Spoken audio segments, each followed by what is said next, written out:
You had something that wasn't so pleasant, one of these suspicious letters arrived in your office. You remember that well? Yeah. What was, and everything turned out fine, obviously. But that day, what was that day like for you? You know, what I was going remember through that your day mind? exactly because I was on the way to the University of Alabama to take my son down for freshman really? orientation. And I get a call in the car, and it's my office. I look down, I see it's my office number, so I pick up, and it was a trooper. And as soon as they said, "This is Trooper so-and-so," I thought, uh-oh, something's wrong. Yeah. And it was actually really scary for my office because they had to quarantine the office. And my secretary actually had to take her clothes off of them because she's the one that touched the Actually, touched the physically powder. touched the... Right. And they weren't sure what it was. Right. And so, you know, that's a scary thing for office personnel to go through. But I will say that, boy, our state troopers were on it. They took care of every person in that office facility, and were on top of it right away. So. I'll have to ask your secretary. Yeah, right, exactly. She knows a little better than I do. Okay. Issue of job creation in Tennessee. What's the landscape look like now? Some things looked real promising, like the in Clarksville, the semiconductor plant that folded, but they got the Hankook Tire came through and I don't know if it replaces the right word, but sort of filled a void there. Yeah, it has. What's the landscape of job creation in Tennessee look like, particularly our way, particularly rural areas like ours?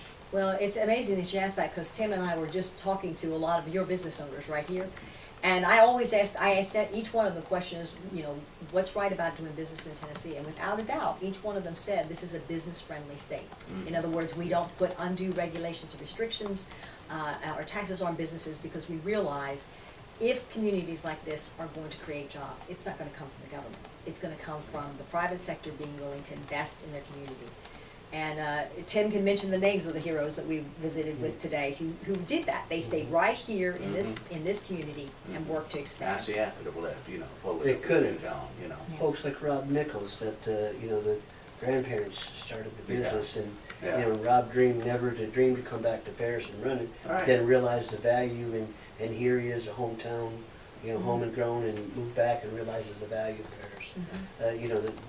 The Tim boys that have come in like Tim Wirgau and that not from around here but seen the value of Henry County, and then, Miss Betty over there at the Florist, that's been there since early. You see what I'm saying? And they've always adapted, gone through some troubled times, but they adapt and make it happen. Right. And that's They're grateful to the legislature and to the governor for keeping this a business-friendly state. We don't put undue regulations. And, when you have somebody like Tim down there who has a small business owner's background, right, you better believe he's going to be watching for that type of thing. Yes, and that's important. It really is. I'll tell you the other thing. This is just a beautiful area of the state. Oh, and, without a doubt, people said, we just like living here. That's right. Yeah. That's right.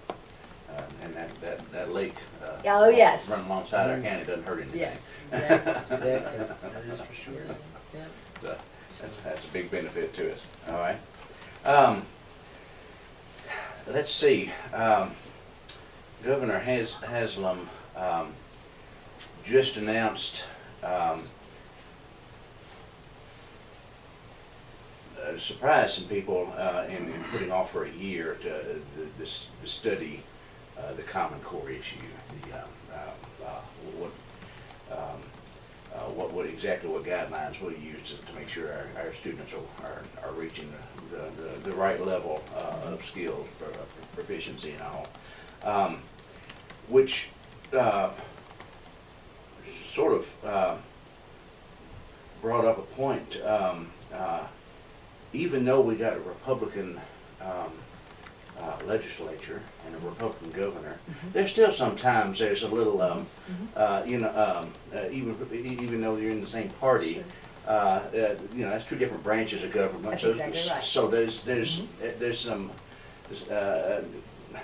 zigging and zagging or whatever you want to say. It seems like this has thrown a curve to some legislators who wanted to file something on Common Core this year, and if they're saying study now, that might there's probably gonna be something that's gonna say, let's put a hold on that and find out what this process is.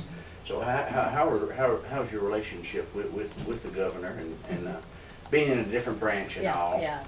Well, I will say how my well- relationship with the governor is very good, and so for Tim Wirgau. I mean, the governor wouldn't be in this district if he didn't think a lot of Tim. Yes, there you go. And Just it here this helps week. it helps to have the governor as a friend, by the way. And, That's right.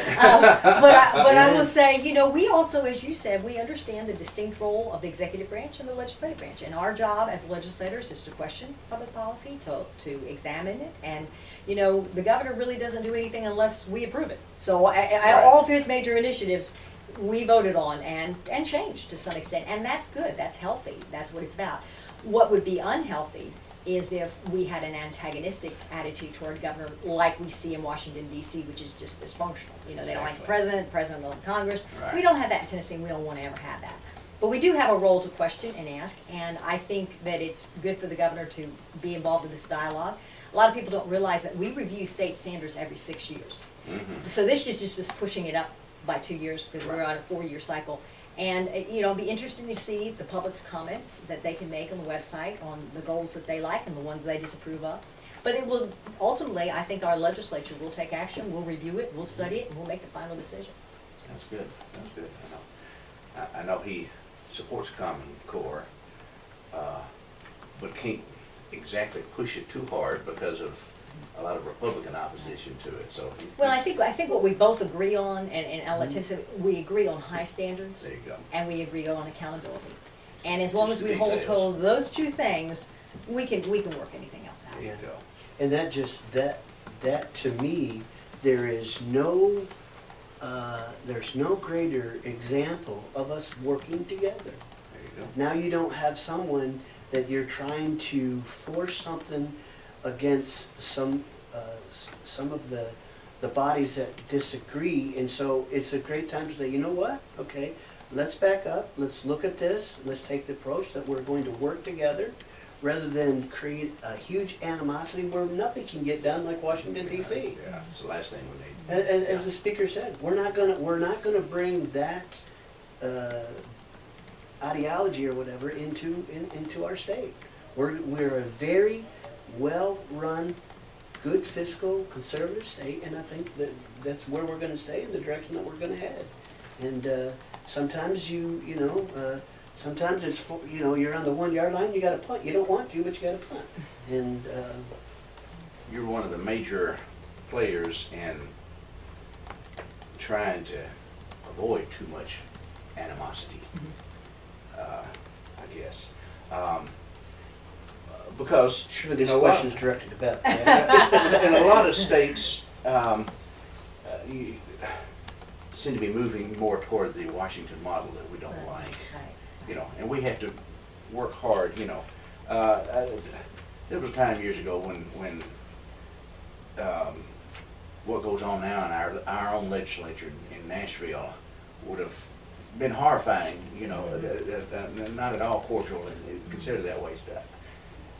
Do you have to work hard? I assume you have to work hard to keep things,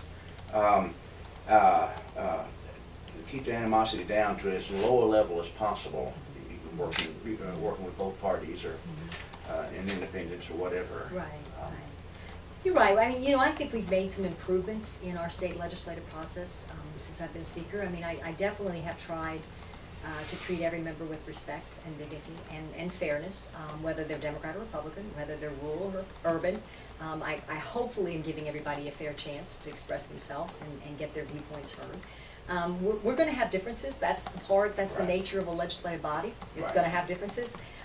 But ultimately, as long as we all say, but what is best for Tennessee, and let's try to get there, I think we're in a good place on that. Again, I'm not going to sugarcoat it. We have our problems. We have our differences within the party. But at the end of the day, we realize what's most important.